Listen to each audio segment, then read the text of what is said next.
I don't really know if I'm going out on a limb here, but when I think of the elements that make a CoD multiplayer, you know, the class customization, game modes, kill streaks, balance, the number one thing that decides my experience in the game is the maps. I find them to be the most integral part of the online experience. Playing 18 years worth of Call of Duties to make this video, I think I can categorize the reasons for the degradation of CoD multiplayer maps into these categories. To understand what the maps are doing wrong now, we need to take a trip back to the past and see what these games did so right. Believe it or not, the principle of games like RDR2, GTA 5, The Witcher 3, etc., of having an awesome looking and diverse game world to interact with apply in Call of Duty 2. You really want the location that you're spending your time in to interest you, to keep you in awe, and it to feel kinda like it's a second home.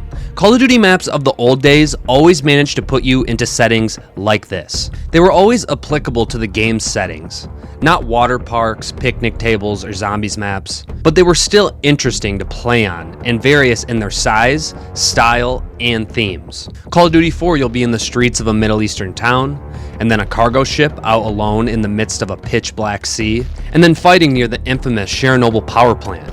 In World at War, you would go from either fighting on top or outside the Reichstag of Germany, to a Japanese castle, to a small neighborhood in Berlin. Modern Warfare 2, an airport, then a skyscraper, to a massive cabin in the wilderness. And absolutely no other CoD game has cooler settings for their maps than Black Ops 1, with locations like Berlin Wall, a space shuttle site, or the infamous Hollow Prison.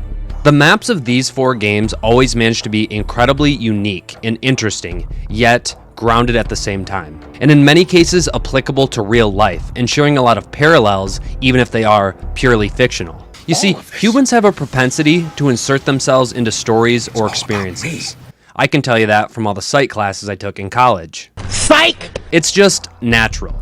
So it's generally going to be more immersive when they find themselves in these real life locations. So if you're a history buff especially, it's an insanely awesome experience to get to engage in a 6v6 multiplayer experience in the Battle of Silo Heights, or under the Jesus statue of Rio de Janeiro. And these games always managed to have maps that varied greatly in size. You have your Rus, then your favelas, and then your derails. While maps like Derail or Outskirts or Wasteland may not be everyone's cup of tea because they are so large, I personally really enjoy them because they are a great change of pace. You need maps in the game that allow for differences in gameplay styles.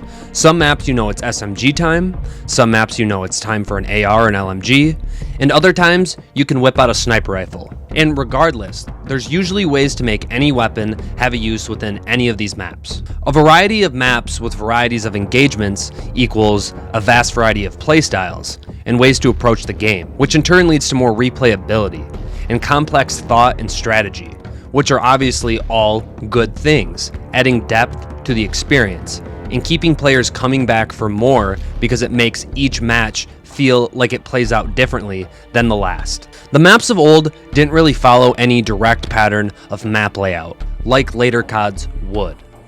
There's no perpetual 3 lanes and a lack of elevation.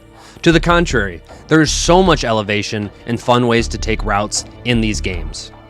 There's no better example in the franchise than High Rise. There's elevation high and low, with jump spots all over the map. From getting on top of this building, to getting onto the crane, to getting to the windows of the other office building. On the map Outskirts in World at War, you can get all the way up into the top of this church, an excellent sniping position. You can get on the rooftops of Favela and MW2, adding a lot more size to what on paper is a small map. On Wetwork, you can take turns sniping each other at the back of the ship. There's just so much to offer. And the variety of sizes and composition of the maps gives the players a sense of freedom and exploration. I'd say the most fun in getting a new CoD multiplayer game, at least back in the day, was learning the guns and learning the maps and what they have to offer you. It is very inorganic to play on maps that feel the same, but are just reskinned. Instead of feeling like you're fighting in a real location, you simply feel like you're playing in a simulation battle arena. There's lots of spots on some of these old maps that I feel like I still learn about to this day as I play them. and I personally love that. It allows me to discover new secrets or ways to approach the match a new way, even though the games are decades old. People might remember that in the past, what was considered to be a large-sized Call of Duty map is way bigger than what a large map currently is today in Call of Duty. Look how long it takes me just to run across this map in World at War. I mean, Silo and Outskirts are absolutely giant, with buildings all over the place. You have aforementioned Estate, Derail, Wasteland, also giant. So why do I like them so much? Well, the maps had a way of introducing flow, even while giving you mass amounts of freedom to move.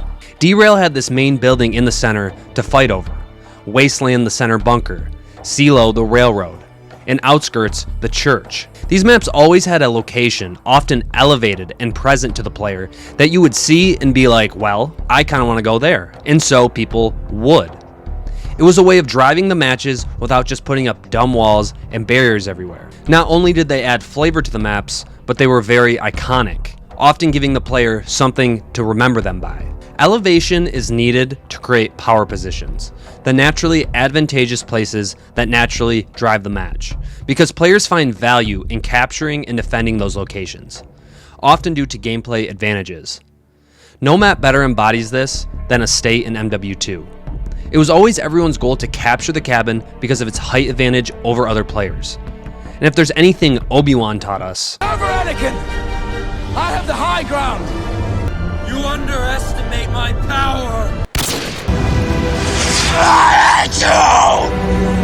and it's also a place that you're safe from enemy kill streaks. And in a game where kill streaks are so vital to gameplay experience, it is important to not be trapped with nowhere to go, and you get ass blasted by choppers and AC-130s. But it's also important the map isn't covered in buildings, rendering the kill streaks useless. Therefore, these maps with the main center points are so important because they protect you, but you have to earn control over them.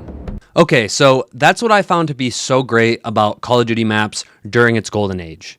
So now, how did they revert? This is complex because the following CODs each do something wrong, but in different fashions. But luckily for the organization of this video, I can kind of clump these games into these categories. And to start, we have the games that have tiny and formulaic maps. There's really no surprise here that maps have gotten smaller and smaller.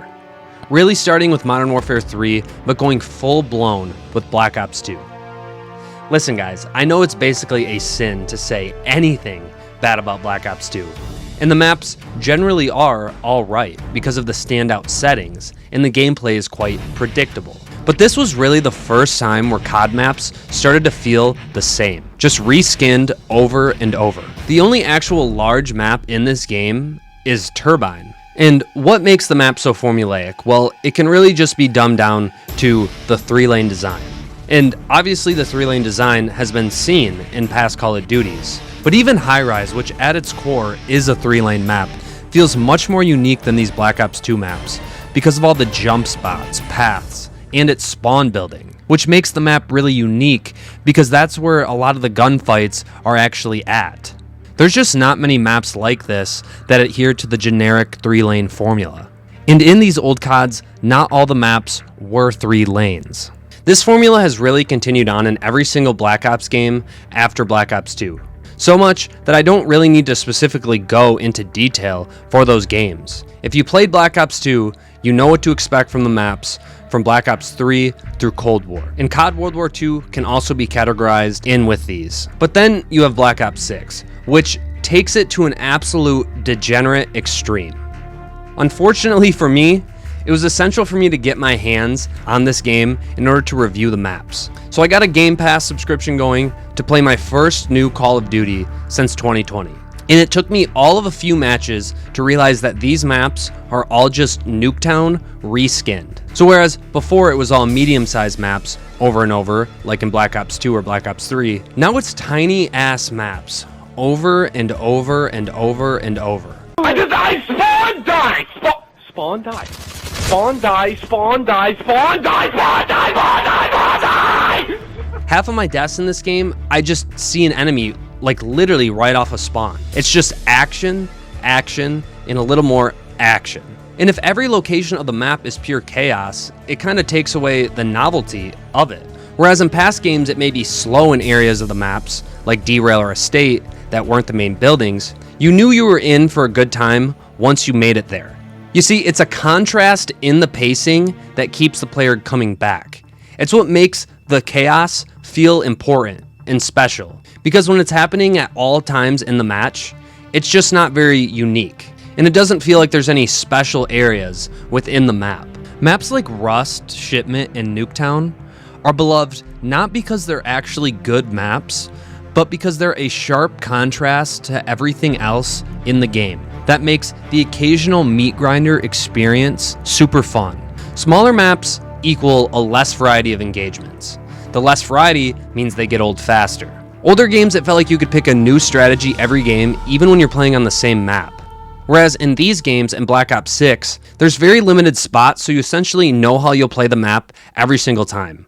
And you can pretty much figure it out the first time you play it. These small maps feel so inorganic, like they only exist to be multiplayer maps. And power positions in general are relegated to these small little windows. There's not really much fighting for control over anything. And a big issue with these tiny maps and their lack of engagement types is what it does to the weapons in the game. Snipers haven't really had a place in CoD for a really long time. Since Black Ops 1, really. There's no actual long sight lines for players to sit back and pick off enemies, like you should be doing if you're using a sniper rifle. World at War is really the last truly great example when sniping really was what it should be in a more realistic sense. Sitting back and just waiting for some unlucky bastard to wander his way into your crosshairs. And with the lack of long sight lines, perhaps that's why in Black Ops 2, the snipers were basically the best short-range gun in the game, to actually give them a place. Because if there's no quick scoping, there really is no reason to even put snipers in the game at all. Assault rifles become less vital too, as medium-range engagements essentially just do not exist anymore. If you loved playing Nuketown and only Nuketown, then I guess you'll love Black Ops 6. But for someone like me, I need a whole lot more variety than that. And then outside of just your tiny formulaic maps, you also have your giant flowless maps. Games like Modern Warfare 3, Ghosts, and Modern Warfare don't really submit to Treyarch's formulaic design, but they don't know how to pull their design off either. Remember how I said that large maps need an area of interest, an area to control that's not only advantageous to fight over, but is cool and interesting, like an airplane. Well, these games don't have that. Siege and Ghosts has got to be the best, or should I say worst example, and is maybe the worst map in Call of Duty's history. The map is utterly giant, with multi-layered buildings at every corner of the map. There's nothing driving you to the center point, or just anywhere, for example. It took me about 5 minutes to just walk around and find every single area engagements can take place in. And that was just running through them quickly. This map is truly somehow worse than the infamous Stonehaven from the same game. A map that at least has some longer sightlines, although it is plagued by the artificial walls thrown in to give it mass amounts of cover, and in turn, making there be absolutely no predictability to where anybody is at. And you might ask, oh, well, there's a castle in that map. That's a point of interest, and that's an advantageous point, so why are you complaining? Wouldn't you want to go there? Well, the castle in Stonehaven really is not a point of interest. Maybe the first time you play it, but not afterwards. Because there is no advantage to having it, like in Estate and Modern Warfare 2, as there are no sightlines that dominate high traffic areas. Really, all it can be deduced down to is just a gimmick for the map. Flooded and Stormfront are also awful, with Flooded being especially funny because it's not nearly as big as some of these other maps, but it takes just as long to navigate all the rooms and crevices. Modern Warfare 3, while the maps aren't as big as Ghosts in general, have so many maps where it's just cars everywhere. If Wasteland was in Modern Warfare 3, it would look a lot like this.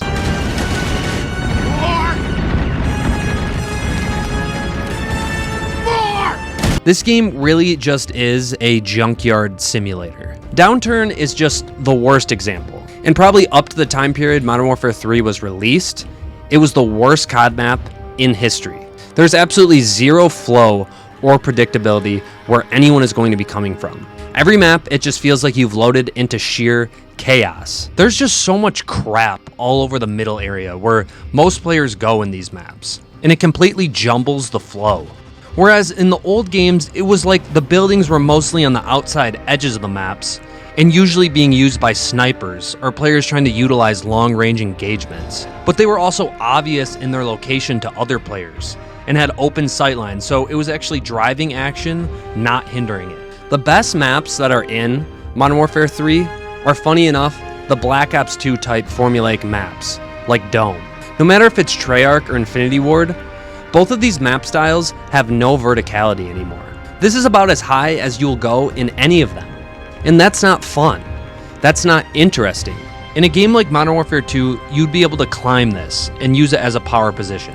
But since Modern Warfare 3, places like this have been completely phased out of the game, and I have no idea why. And you see, this design philosophy to have these larger unstructured maps, when done wrong, is way worse than the 3-lane maps, and it's much riskier. In the failure to produce maps without the formulaic design since Black Ops 1, they eventually just dumped it entirely. Because when you play CoD Ghosts or Modern Warfare 3 or Modern Warfare 2019, most matches end up with time limits due to lack of movement and campers, and just feels like a mindless place to walk around for 10 minutes or so. Modern Warfare 2019 had very few maps to choose from, and the ones it did have suffered from a lot of these same issues, but I have to give a special shout out to Piccadilly for being the actual worst map in CoD history. It's a giant open area with a bunch of buses parked all over. It's map design at its absolute laziest and uninspired. The same goes for this map in Modern Warfare 2. This is just garbage. And outside of the design, the maps are just uninteresting. Whereas a plane at an airport or a Vietnamese prison or Area 51 did, there's just nothing about any of these maps that stand out to me. There's no way of feeling like I'm inserting myself into these scenarios. Any of these Black Ops 6 maps, I could just care less about the general setting. And perhaps, maybe it's just franchise fatigue and the ideas have been used up already. Or just the lack of size doesn't allow for the maps to feel like they have any lore to them, anywhere to go and explore, to tell any kind of story like the old maps could. Do you remember how the old maps, when you would launch in, if you were the Rangers, you'd have the Rangers' vehicles going into that side of the map. And if you're the enemy, you'd have their vehicles coming into that side of the map. It was just a cool little story that I feel like big fans of the series could appreciate. There's just so many generic factories or towns now in Call of Duty that I just don't find to be cool. They don't even have something like a statue on Block or a downed Blackhawk on Crash. And the sheer amount of remakes in this series, why would I want to play my favorite maps in games where the balance of the guns and movement don't fit and butcher the experience I once knew? Even if maps are similar across games, they can play drastically different based on the gameplay factors of whatever game that you're playing. I think it goes without saying, Black Ops 3 maps work in Black Ops 3, but won't work in any other CODs except Infinite Warfare and Advanced Warfare because of the wall runs. So old Modern Warfare 2 maps in Modern Warfare 3, where you can jump walls and create more lanes that weren't previously there, is going to make the maps feel a little different. And in this case, more chaotic and more random.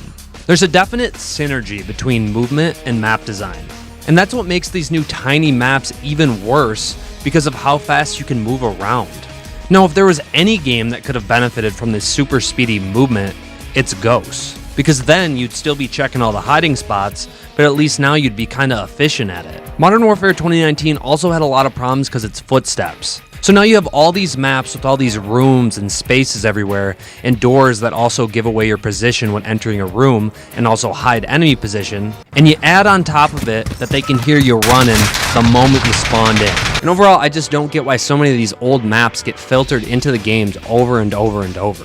You can put old maps into the game, but you need a lot more unique maps, because as I've stated over and over in this video, a sense of discovery is a good thing, and it's what keeps people playing a game.